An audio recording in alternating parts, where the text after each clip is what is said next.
Hello, everyone, and welcome back to another CustomerGauge webinar. We are live. It is Tuesday afternoon in Amsterdam. It is Tuesday mid-afternoon in the US. I'm here with my two amazing co-founders of CustomerGauge, Mr. Adam Dorrell and Ms. Camilla Scholten. Welcome, guys.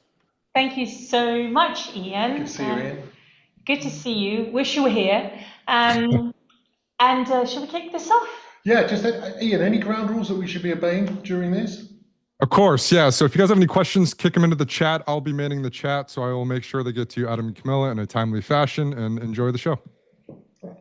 Alrighty. Take care. See you on the other side, Ian. That's it.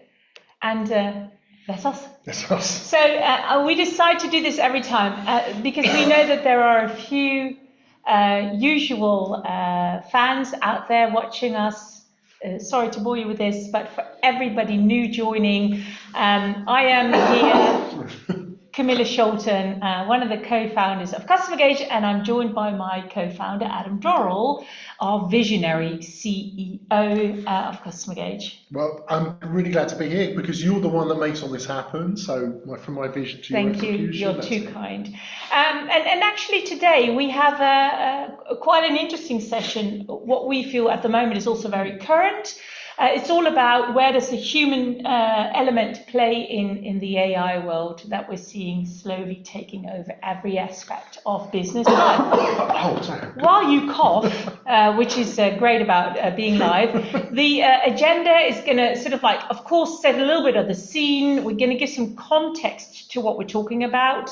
While we see in the professional world, B2C always sort of like leading the way. That's where really exciting marketing campaigns are being run, but also where a lot of the customer experience examples come from. Yeah. And I think actually what we took for this session was some of the negative impact that has on B2B relationship management.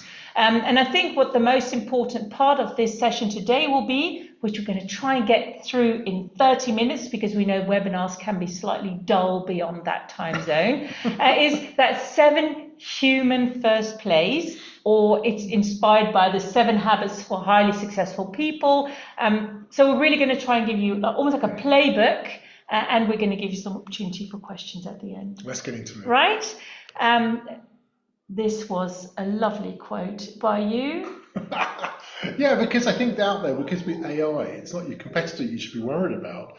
It's just not doing the right things for customers. So what this is really about is, you know, if you can beat your competitor, it might just be as simple as picking up the phone and calling a customer, or being there for a customer to call you. So this webinar is all about bringing humanity to it. And well, why are we qualified to do this? We've been doing this for a few years, Camilla, right? We've had quite a lot of experience in this.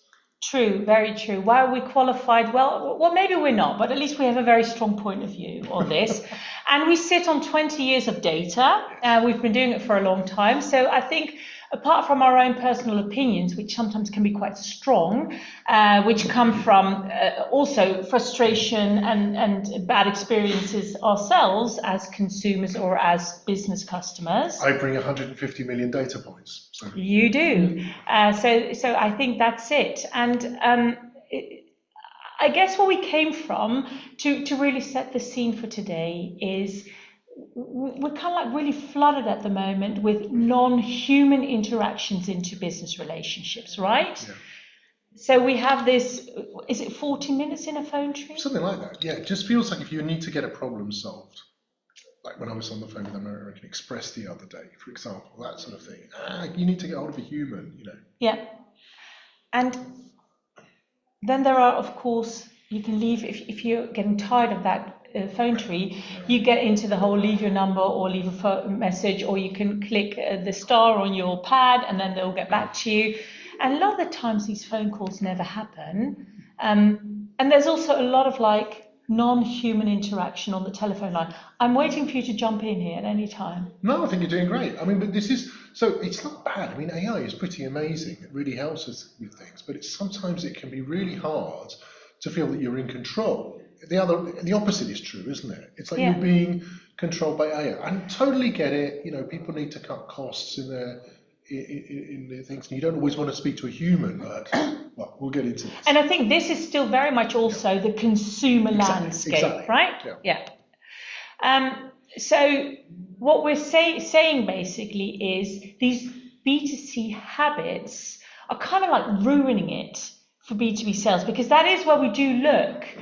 And a lot of these practices are being copy pasted into B2B. Yep. It's the same very much with our space, customer experience.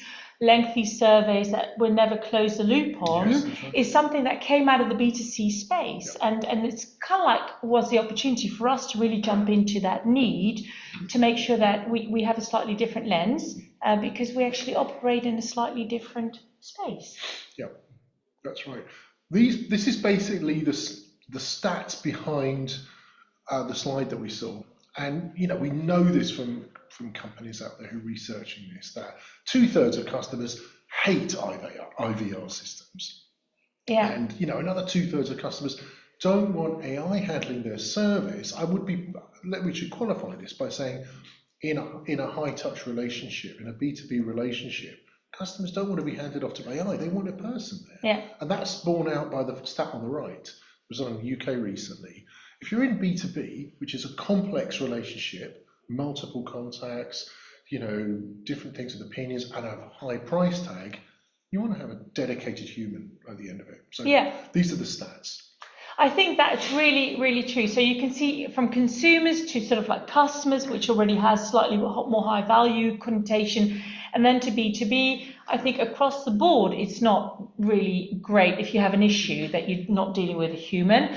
I think in the consumer space, it's still tolerated, but in terms of in the B2B landscape, it's particularly difficult to do any good there. Yeah.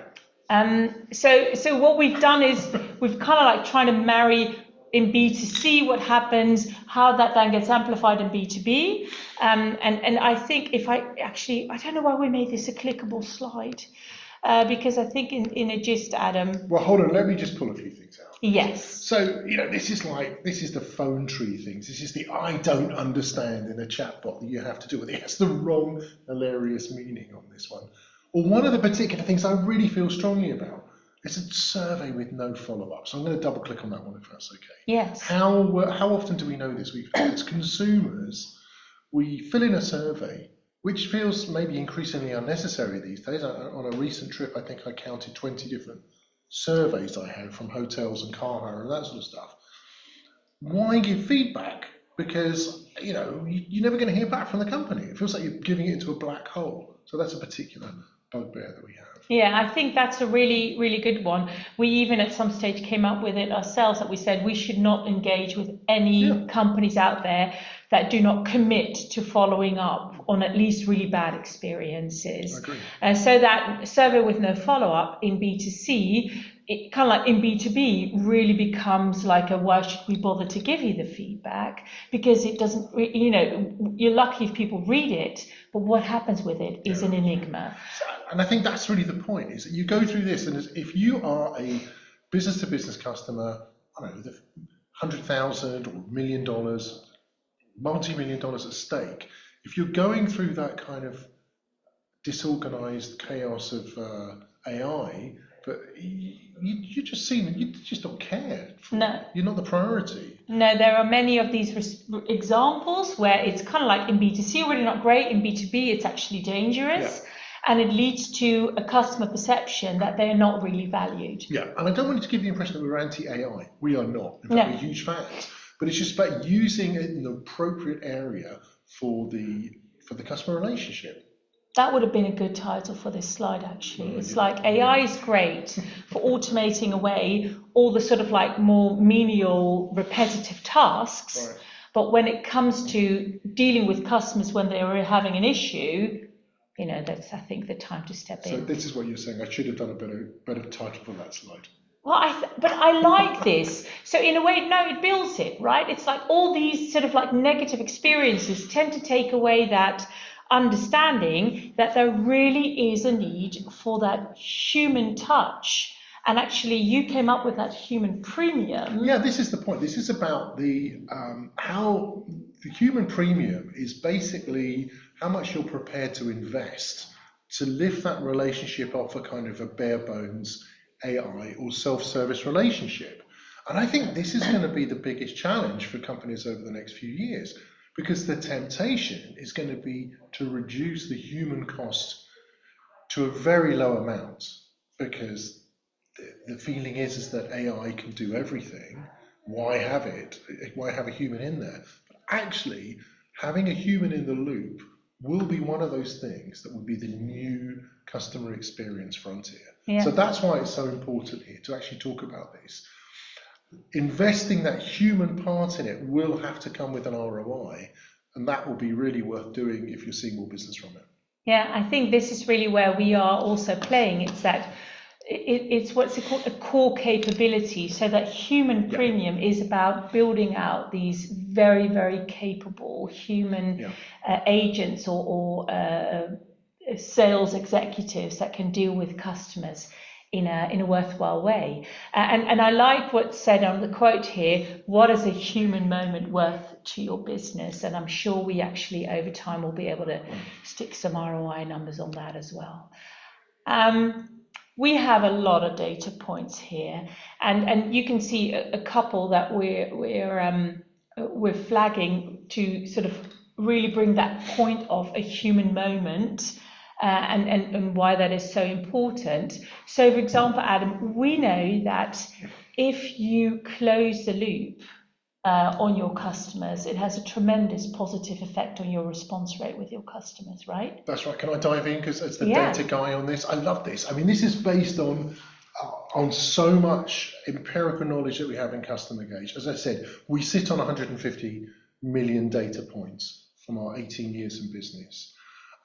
We also go out the whole time and we try to hear from customers and non-customers what they're doing. By the way, if you're seeing this, there's a QR code at the bottom of the screen here. Go ahead and click that, because then you can take part in our 2026 spring survey, where you can also put your numbers in and we'll present it back. So we have a ton of research. You also know that if you've been following CustomerGauge, but here's your chance to participate in it. If you miss out, we'll also send you the link at the end, but there it's there. So yes, you can lift retention by the simple way of closing the loop on customer comments. Yeah. We have been able to prove that. It's around 12%. And then also the other thing is that we'll get onto this. It's not just one contact, multiple contacts in the business. If you do this, you hear from them and you bring everything back, you can also get a meaningful lift in retention, around about 18%. So that's it. I think this title is really good. It really is about showing that if you engage through human interactions, it has a mega positive impact on your program numbers, on the results that you can actually socialize around your business. And also, the last point on here is that the 5% box, because there's very, very few companies out there that actually tell customers after they've closed the loop, after they've read all their comments, that go back and say, hey, this is what changed because of your feedback. We'll get into that, because that's one of the good habits. But this is what I wanted to put, I like that as well, because there is such an opportunity. If you just do it, you're just going to blow everybody away, because there's very few great examples out there of companies that do that. So, of course, everything that we do starts with reaching out and asking for feedback. And the title here is, it's like a request. That's not really that's actually not the program. Yeah, I think many people miss the point of doing a Net Promoter program or a survey. They're really score obsessed. Where do we stand on the Net Promoter score? How can we improve it? I think the two important things are the amount of customers you can engage. That's really what we teach. I mean, for me, I can X-ray a program by looking at a response rate and about how engaged people are. That, for me, is the most important thing. And then the other thing is the follow-up. It's the other vital part about it is what you do about it. And this is what marks out good companies from the mediocre. So again, it's the human element that really makes the difference. So we'll get into this. Yeah. And I think that's where we're going to go with the beef of this webinar. So play 1 of 7. This is our seven successful trades, yes, right? Okay. Yes. It is actually what you said, like picking up the phone, making sure that you really, that you don't think about the survey being the be all and end all, but actually about making it personal as soon as a customer has given you feedback or potentially is not responding to your reach out. Making sure that, again, personally you ask them why not. Making it personal, I really like, and we've talked about this, right? The human first move. This is what marks out companies, the great companies from others. So this actually is the first step of the human premium. So you get a response from a customer. What do most companies do? Most companies ignore it, or they appear to ignore it, or they put it into a PowerPoint and they come back to it at some stage in the future. But the ones that we know are really good are the ones that get back to the customers to respond. Now, they might not be able to solve a problem if there's a problem there, but what they do is they acknowledge it. Yeah. And they go back quick, and they do it personally, and they do it fast. 48 hours really is the time when, feedback gets rotten. It's a bit like fish. That's my favorite thing. Feedback is like fish. You've just got to serve it fresh, and you've got to get on it. But well, also because most of your customers will give you the feedback very quickly, right? Yeah. Number 2, be curious. Yeah. I have a way in about this. Actually getting feedback, especially negative feedback, can be incredibly difficult. And some customers can really go to town on, how you failed them, how bad your product is. And it can be hard to reach out, especially if you don't have that whole skill set of, not taking anything personal, which I think most of us actually suffer from. A trick to go around that for me is to be curious. Yeah. So just to ask lots of questions. What was it? And so not to go in defensive, but to really want to understand what it was that drove that score. And I think actually every score and every non-response is basically a start of a conversation, right? Yeah, can I add something to this? Yeah. Because when I talk about business-to-business relationships, I often think of relating them to romantic relationships. Well, stick with me on this, right? Because in a romantic relationship, it's often hard to always be engaged. Things happen. The dishwasher doesn't get emptied. The kids are annoying you or something like that. It's hard to really engage. One of the things you need to keep doing in a romantic relationship is be curious, to ask what's going on. Yeah. And then say, I heard this. How can we solve it? This is the curiosity. I mean, people like the Gottmans talk about this in relationship therapy. Yeah. And I think I think the worst thing you can do with any feedback is, especially negative scores, is not ask what drives what drove that outreach. And actually, it's also a real missed opportunity to neutralize it, because when people have bothered to give you even negative feedback, right, it usually comes from a point of care. Yeah. And I am the first one to understand why this is difficult, but being curious, I think, is the key takeaway. The other thing is be curious as to why you're not answering. This is the other thing. Why did you not answer our survey? Yeah. Do you not care enough? That's usually the answer. Yeah. Yeah. I know that we're racing through, but there's a lot to get through, and then we've got a killer thing at the end as well. So play 3, which is Spock, single point of contact. When we were prepping this webinar, I said this is kind of like, because you always talk about romantic relationships. So in romantic relationships, the norm is monogamy. In B2B relationships, maybe that's not really a very smart way to go. You didn't expect I was going to do that today, did you? But I think this is the one. You don't really want to be kind of like exclusive in a B2B relationship, because because it really is dangerous. You rely on one person in a very big organization. So actually here, being slightly more open is actually a really good thing. And this is a really bad idea. I won't do this again. And why it works? Because it's normally why customers churn is not necessarily things that come out in the survey, but it's because somebody leaves. Yeah. Or they get promoted, and it gets handed down to another person. But also, a lot more people should be impacted by what you do for the business. Yeah, you have to understand how your product has impact outside, and this is such a rookie mistake that people do. So I think that the key thing here is monogamy is for romantic relationships, maybe, but not for B2B relationships. On to point number 4. It's kind of like, how do you have the courage to let them know what changed? Because sometimes, and I think that's a lot in professionalism, you want to already be perfect. You want to be the one that gets everything right. You work so hard at it. Yeah. And yet you're not, at least not always in the eyes of your customers. And how could you be?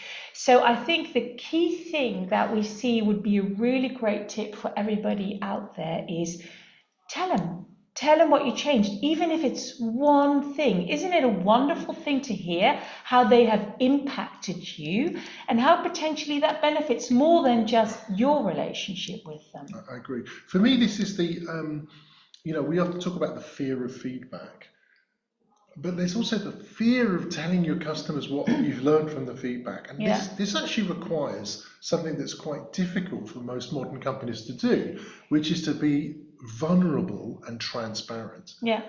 Where you go, actually, we got some feedback on our AI. You said it wasn't really tested. To be honest, we could have done a better job. Thanks for the feedback. We're moving on. And that builds such a great relationship with somebody. And in a way, it really all amplifies the message that you do want to give them, which is we, as a company, with all us humans, are listening and are doing something with what you're telling us. You're right. ChatGPT would never be vulnerable like that. No.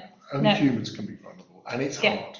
So I think the key thing is tell them how it changed your company should come as a human voice, and it should be done as part of anything that you collect as a feedback loop. Right, this one's your favourite. Yes. Well, I think they're all my favourite, but the executive sponsor. So why do I really like this one? In all the programs that we work with, we always talk about culture and how we bring everybody along. And the funniest thing is we tend to forget about leadership. Yeah. Why? Because they're a scary bunch.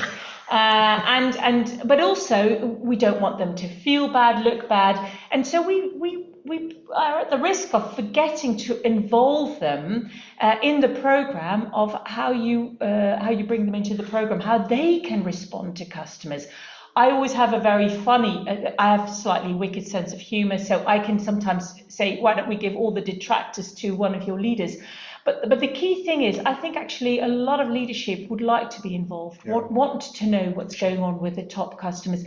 When they see a piece of feedback coming in from a very important customer of theirs, I think actually they would much rather know than not know exactly what was said. They might even want to collaborate on how you're going to fix it. We have a really good example of this from DHL. Yeah. We've got a video on our website where they talk about how the CEO reached out by telephone to key customers. That transformed their business. Yeah, and he actually did it without being prompted, but that now has become a legendary tale in our organization. I think the key thing is, it's a really good thing to at least think about involving your leadership. They want to be involved, and they are that human at the top that can also really amplify the message that this is really important to your organization. If there is no such thing in leadership, I would even challenge all of you to start thinking about finding other companies out there that do want to take this seriously. Oh, that is bold. Yeah, I think it starts with good leadership at the top.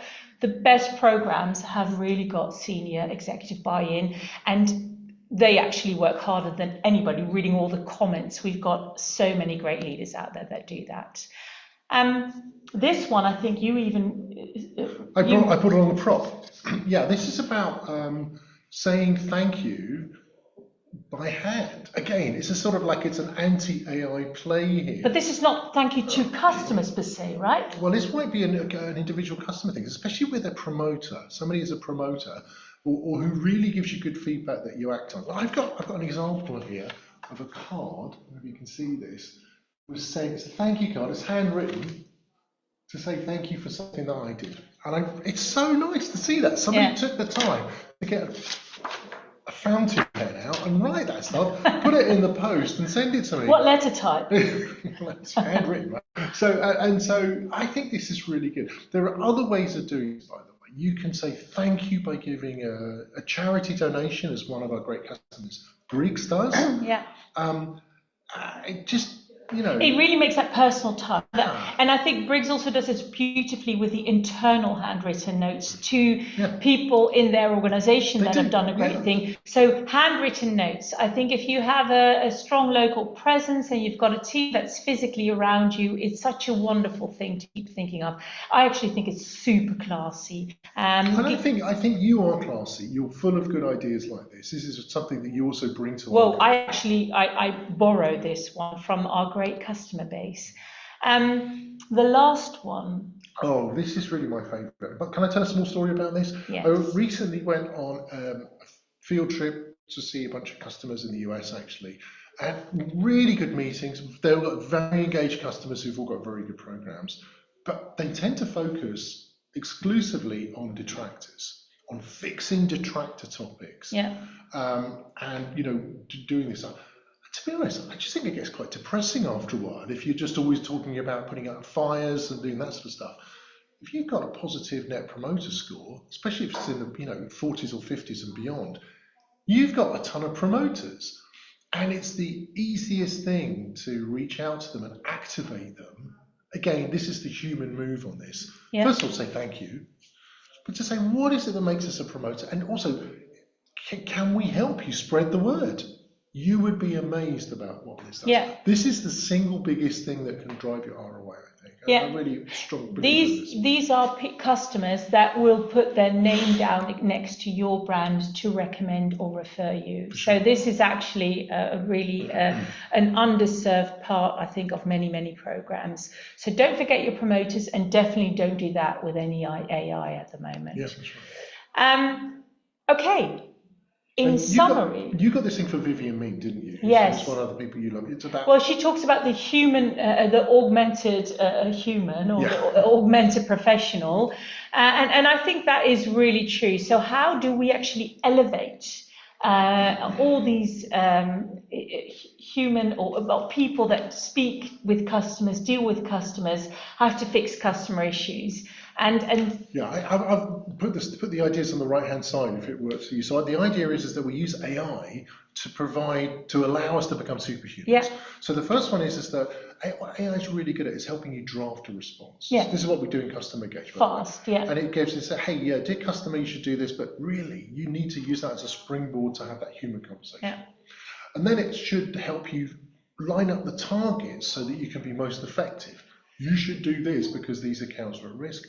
And then finally, every time you walk into a customer meeting, you should be talking about your Net Promoter Program. You should be talking about it. And the AI is a wonderful thing to do to say, hey, these are the responses, these are the issues, and it can even read it to you while you're in the car on the way there. We also have this thing where you with our AI, with Gauge, you can actually look for hidden patterns in the data.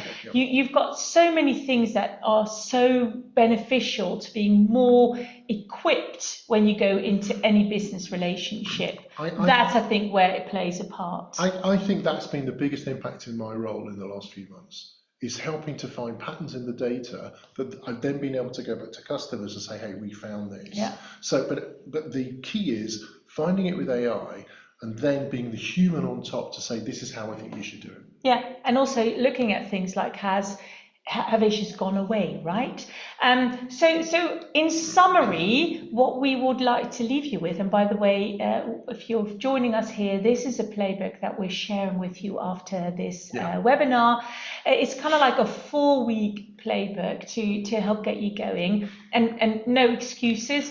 start immediately if you're not already there, or at least, close the gaps on what you're missing. So I guess the week one would be audit your top 20 accounts, right? Yeah. And see how many contacts you have for them, where you've got them missing. By the way, that's something that AI maybe can help you close a loop on. And also the roles that you need to know. So really just know where your blind spots in your data. Yeah. That's, I think, a human initiative. You can have it supported by AI. At least that's what CustomerGauge customers can have. Can I put a number on that? Yeah. If you've got top 20 accounts, if they're above $100,000 or euros, at least 6 people in those accounts you should be talking to. Above $1 million, I think 9 is a good benchmark. Yeah. So if you've got a big business, those top, you should be really harvesting those. And number 2, week 2, what do you then do once you've done that audit of your top 20 accounts in your revenue bit? Okay, this is all about engagement. But I've got this thing at the moment of being my bonnet. I want to get all of our clients up to a 20% response rate. Yeah. My new concept is 20% or we're not done. And it's just in a way, just doing the basics, switching a few things in the survey, just going over the top to ask for some feedback. Why did you not do this? Again, add some value, being classy. And make it look human, engaged. There's plenty of stuff here to really do this. Yeah. And then week 3, I think what the key thing is, back to the executive point, socialize that in your business and ask for some executive sponsorships. You do not need to be closing the loop on everything yourself. It actually is great to start engaging with your executive leadership and get them to engage with your top revenue players. Yeah, again, a story from my trip was we engaged the CEO. He was so happy. Yeah, I'd love to do that. So just the door is open. Yeah, and then by week 4, you're going to be doing a slightly bigger closing the loop, which we call the outer loop. Whatever you do on this one, whatever actions you do, I just want to say the thing is that go back to your customers and tell them what changed. Yeah. Make it small at first, but think about how you might thank customers for doing stuff. Yeah, I think it's a pretty nice simple playbook. It's not too detailed, but there's 7 habits.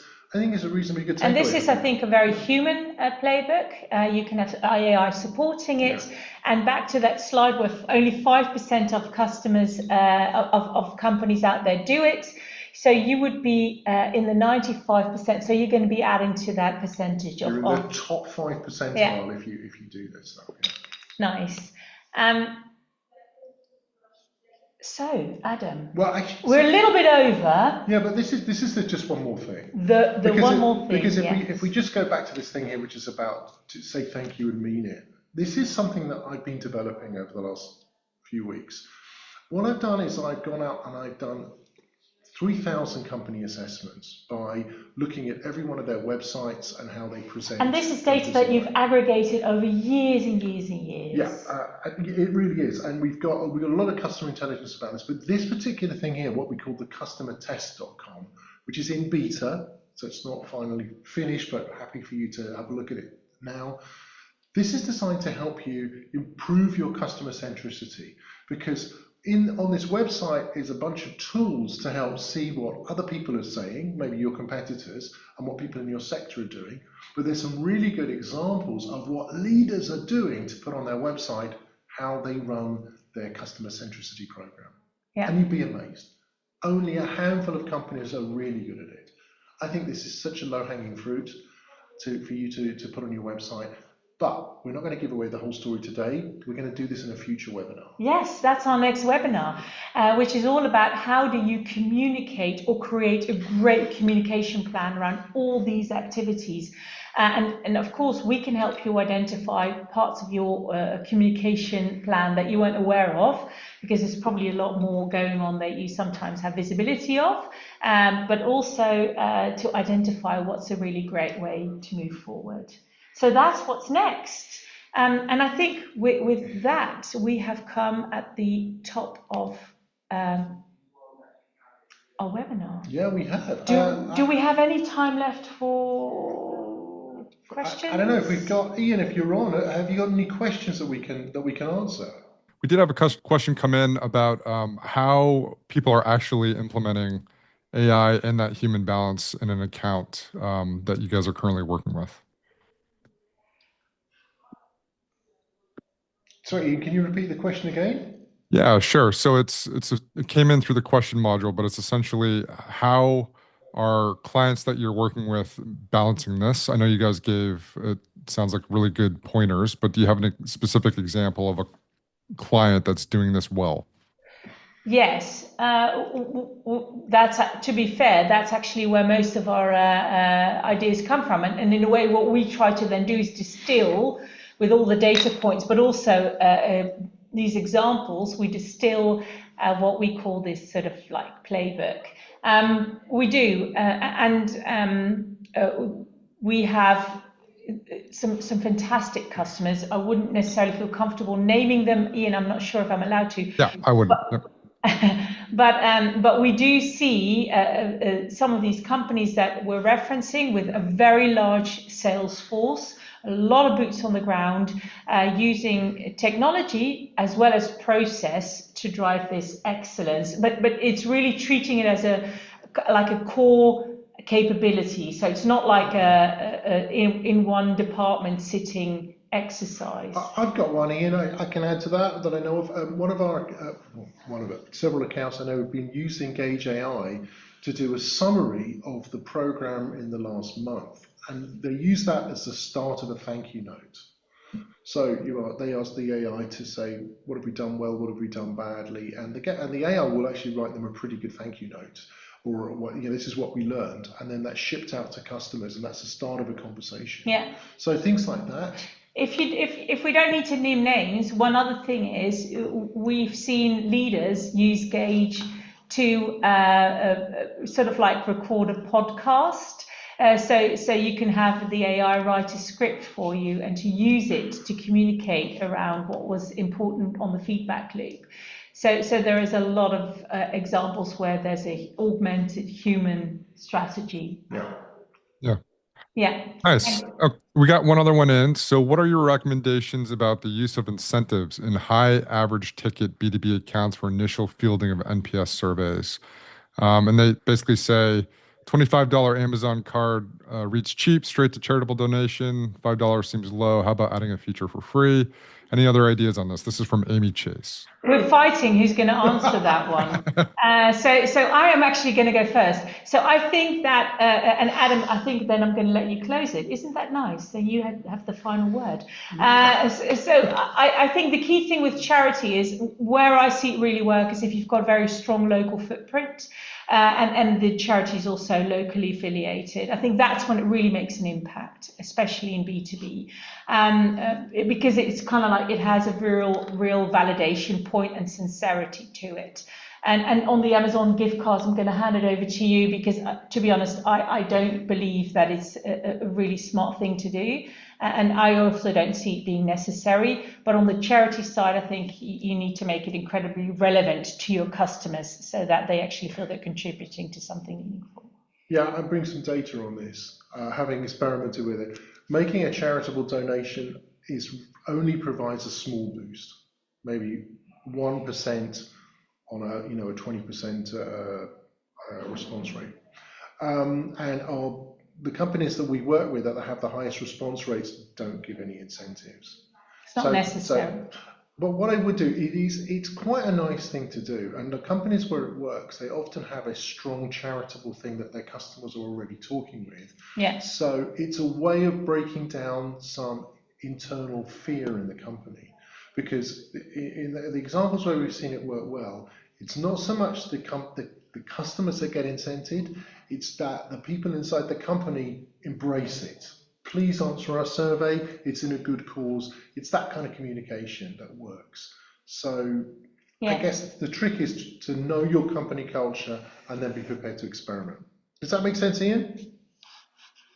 I think you nailed it. Cool. Thank you. So I guess stay tuned. We are coming back with the follow-up one, which is all about customer tests and how you can build a great communication plan so that you really know how to socialize all the good efforts that you're doing around customer centricity. And I believe that will wrap it up. Yeah, thanks so much, everybody, for your time. Thank you for attending. We'll see you soon. Bye.